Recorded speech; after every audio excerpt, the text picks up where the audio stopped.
Hello friends, வணக்கம். Welcome to Sumathi's kitchen. இன்றைக்கி இந்த வீடியோ வந்து ரொம்ப ஒரு முக்கியமான ஸ்பெஷல் வீடியோன்னு சொல்லணும்.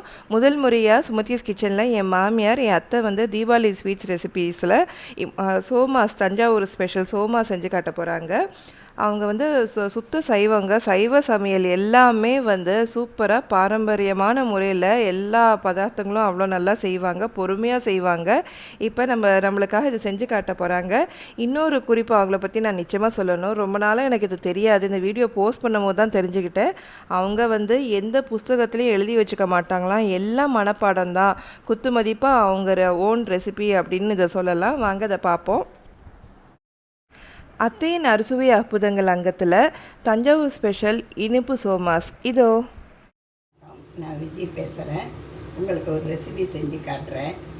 அதுக்கு பேர் சோமாஸ்ன்னு சொல்கிறது. இது தஞ்சாவூர் பக்கம் ரொம்ப பிரபலமானது. கல்யாணம் ஆகி பொண்ணுங்க மறு வீட்டுக்கு போகும்போது இதை செய்து கொடுத்து அனுப்புவாங்க.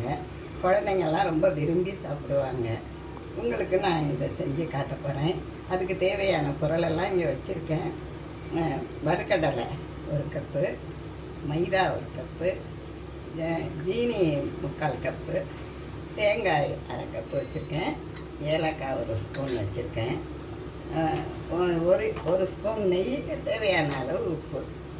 இது எல்லாத்தையும் பொட்டுக்கடலையெல்லாம் முதல்ல வறுத்துக்கணும். வறுத்து மிக்சியில் போட்டு அடித்து அது கூட ஜீனியையும் மிக்சியில் போடணும். ரெண்டையும் ஒன்றா அரைச்சிக்கிட்டு அதுக்கப்புறம் தேங்காயை வறுத்து அதோட கலந்து எடுத்து வைக்கணும். வச்சுட்டு ஏலக்காயும் கொஞ்சம் சேர்த்துக்கணும். வறுக்கடலை அரைக்கும் போதே ஏலக்காயை போட்டுக்கணும். போட்டுட்டு மைதா மாவில் 1 ஸ்பூன் நெய் போட்டு தேவையான அளவு உப்பை போட்டு பிசைஞ்சு எடுத்து வச்சுக்கணும். நான் அதை பிசைஞ்சு இதை எடுத்து வச்சுருக்கேன்.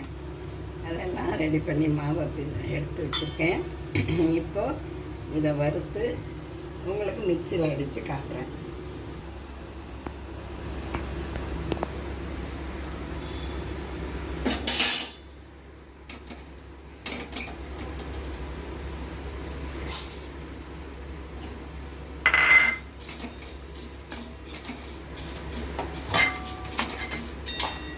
ரொம்ப வறுக்கக்கூடாது. அளவுக்கு சூடு, இந்த சூடு போதும்.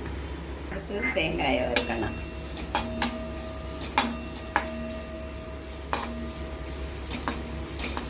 தேங்காயும் லேசாக வறுத்து வச்சுக்கணும். வறுத்து வச்சுட்டு அந்த மாவோட கலந்துக்கணும். இப்போ உங்களுக்கு மாவு எப்படி மிக்சியில் அடிக்கிறதுங்கிறத காட்டுறேன்.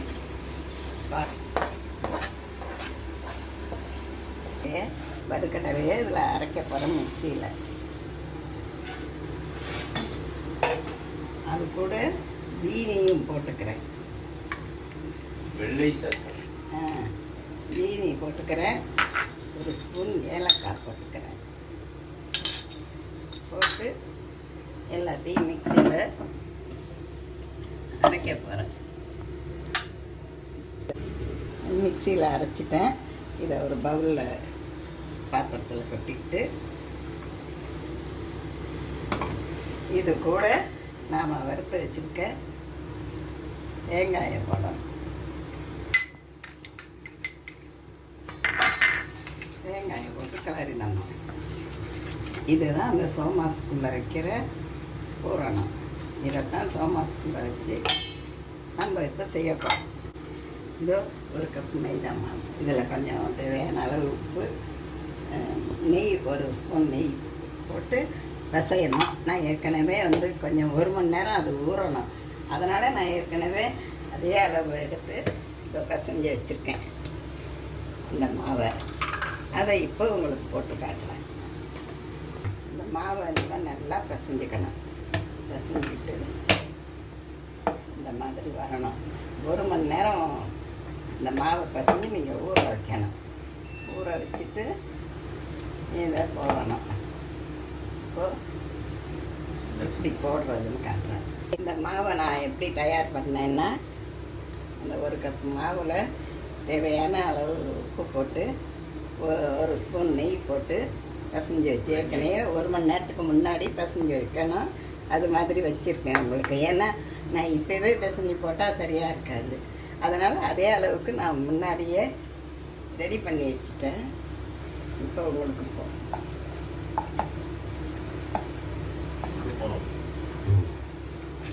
தொடு மாவு கொஞ்சம் போட்டுக்கோங்க.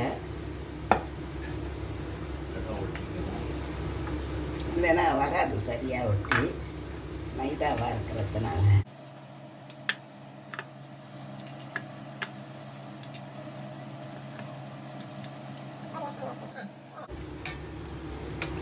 இதை போட்டு இது வந்து ரவுண்டாக தான் இருக்கணும்னு இல்லை, எந்த ஷேப்லேயும் இருக்கலாம். ஏன்னா நம்ம அதை வந்து கட் பண்ண போகிறோம். அதை வந்து இதில் வைக்கணும்.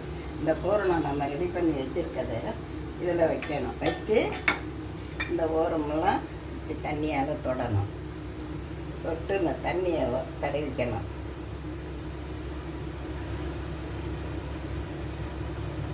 தண்ணியை தடவிட்டு இப்படி மடித்து நல்லா அழுத்தி விட்டுக்குங்க. அந்த அப்போ தான் எண்ணெயில் போடும்போது அது வெளியில் வராது, அது உள்ளே இருக்கிறது. அப்புறம் இது மாதிரி ஒரு கரண்டி ஒன்று உண்டு, சோமாஸ் கரண்டின்னே பேர் இருக்கு.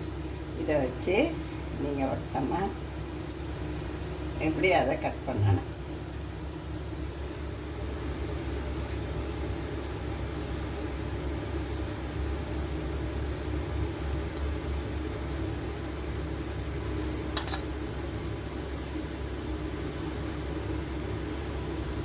இதே மாதிரி இன்னும் 2-3 செஞ்சு எடுத்துக்கிட்டு நீங்கள் அடுப்பில் எண்ணெயை வைக்கிறேன்.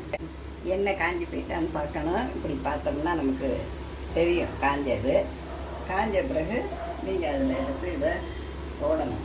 ஒன்றா தான் போடணும்.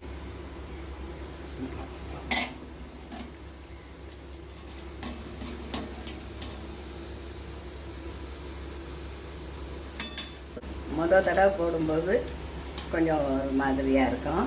அப்புறம் போட்ட பிறகு நல்லா பசு பசுன்னு உங்களுக்கு பவுலெல்லாம் வரும், சின்ன பபுள்ஸ் வரும். வந்ததும் 2 தடவை திருப்பி திருப்பி போட்டு லேசாக செவந்ததும் நீங்கள் எடுத்து வச்சுருங்க. எடுத்து தான் எடுக்க வேண்டிய பதம். இந்த பதம் வரவும் நீங்கள் எடுத்துருங்க. எடுத்து ஒரு பிளேட்டில் வச்சுருங்க. இதே மாதிரி ஒன்று ஒன்றா போட்டு நீங்கள் எடுத்து வைங்க.